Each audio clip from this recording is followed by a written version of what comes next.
Good evening and welcome. I'm Vincent Makori. This is Africa 54. In its newly released World Report 2016, Human Rights Watch says governments worldwide are using the politics of fear to roll back human rights. The organization warns that dissent is being crushed and rights curtailed by both authoritarian and democratic governments. Alberto Pimienta has more. Repression is underway, says Human Rights Watch. What we've noticed over the last year in particular is that the autocrats of the world, the authoritarian governments, are running scared in the face of civil society. Scared of a society empowered by social media. Countries like China and Russia, the group says, are carrying out the biggest crackdowns in recent history. Both Putin and Xi Jinping have made an implicit pact with their people. They say, we will give you increasing prosperity, you let us govern without any real accountability. But now that the economy is in trouble, those leaders are terrified that their people will begin to protest. Human Rights Watch says the huge influx of migrants to Europe caused by the Syrian conflict has led some right-wing European parties to spread Islamophobia. It says fears that some of the migrants might be terrorists are distracting European governments from addressing the causes of homegrown extremism. The issue, in our view, has been the chaos, the disorganized nature of the refugee flow. That chaos has given rise to a sense that Europe has lost control of its borders. That has given rise to fears of terrorism, that ISIS would slip operatives into the refugee flow.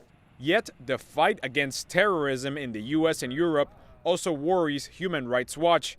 It warns against calls by American lawmakers to roll back restrictions on intelligence agencies using mass surveillance techniques and criticizes some European governments for expanding monitoring powers. These measures, it says, undermine privacy rights. The report reviews 90 countries in different world regions. In Latin America, there were serious abuses, says Jose Miguel Vivanco, director of Human Rights Watch Americas Division. While the U.S. and Cuba reestablished diplomatic relations last year, Vivanco says not much has changed. So far, the record of Cuba is exactly the same. What we need here is pressure coming from democratic governments in Latin America, as well as Europe and other regions of the world.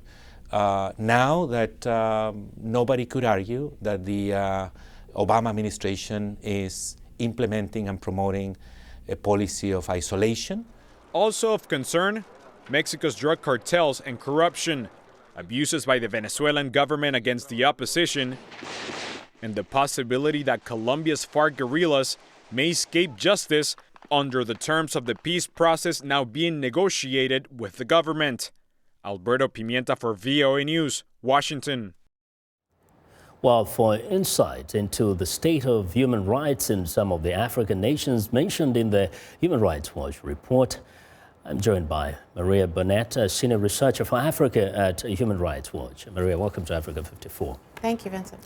Now, your report says quite a number of African countries recorded a kind of a deterioration of human rights in their countries. Let's start with Burundi. How are things today as compared to the previous year?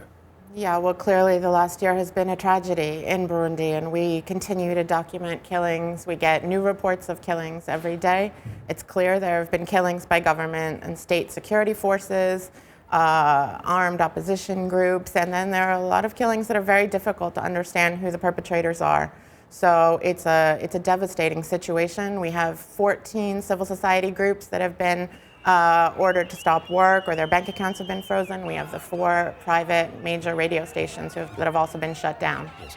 Now, in this kind of atmosphere where there's an opposition or groups that are believed to be using violence against the government, and then there is a government using, state apparatus, who is to blame for human rights violations?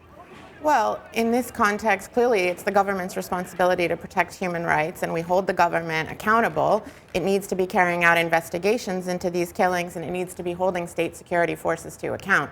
But by no means does that absolve opposition groups. If they are committing crimes, they should also be investigated. Right now, though, we've seen no progress in the justice system on any of the cases that are pending before the courts. In fact, has there been any acknowledgement that there are violations of people's rights? Well, so far on the government side, we've seen nothing but clear refusal to accept any responsibility for the killings that have happened thus far. Another country is Uganda, where we witnessed a number of activities around, especially campaign and political activities. How can you describe the state of human rights there? Well, it's been an interesting year. Uganda has elections in just a few weeks. On February 18th, we've clearly been concerned about threats to free expression and free association. We've been very concerned about reports of partisan policing, about the recruitment of quote-unquote crime preventers throughout the country, and there being unregulated new ad hoc security forces. So I think for Uganda, the situation remains complicated and precarious as we get closer and closer to presidential and parliamentary elections. Do you get the sense that the politicians really care about what anybody thinks about their activities, especially when they infringe on human rights? I think we clearly believe governments should care, that development partners should care, and most importantly, the citizens of all these countries care. There needs to be an environment in which people can express their views about the way their country is governed. And whether that's Rwandans or Ugandans or Kenyans or anyone, everyone should have the right to express their view, and governments have to make space for that. Politicians seem to have other priorities, right? Well, we remain concerned about that. I would say it's one of the most notable things is that we document consistently over the last year has been threats to NGO work and free expression in East Africa. Another country that has been of concern actually for a long time is Somalia. Does the government there have control whatsoever in the circumstances, the conditions in the country? Well, again, it's a country that's been through a devastating tragedy, and I think the clear point on our side is that we continue to document abuses against civilians. Internally displaced people are still extremely vulnerable. Cases of sexual and gender-based violence, killings of civilians, threats to the media. The situation in Somalia remains grave and troubling, and a lot more needs to be done to turn a lot of positive government rhetoric into concrete progressive action. What can partners, especially countries like the United States, do to help these countries uphold human rights? Well, I think the clear thing is that they need to stand up for the principles that they espouse. Clearly, they're important partners in the East African region, but those partners need to be encouraged to hold investigations when abuses are committed, just as Human Rights Watch argues that the United States needs to investigate abuses by government actors, whether that's CIA torture or other things. These governments in East Africa need to hold themselves accountable to their citizens and investigate abuses by security forces. Very quickly, Kenya, for some they thought it's getting onto a good path in terms of human rights. How are things there? Very quickly. Well, we remain concerned about Kenya as well. They're further away from elections. We see elections next year. But we're very concerned that we've seen allegations of killings and enforced disappearances in the context of counterterrorism operations that haven't gone investigated, and we continue to remain concerned about threats to the media in Kenya. We still haven't seen any accountability for the post-electoral violence that occurred in 2007 and 2008. So there's a lot more work to be done, and civil society needs space to do its part. Well, Maria, thank you very much. We hope 2016 will be a better year. So do we. Thank you. Thank you. Well, Maria Burnett is a senior researcher for Africa at the Human Rights Watch.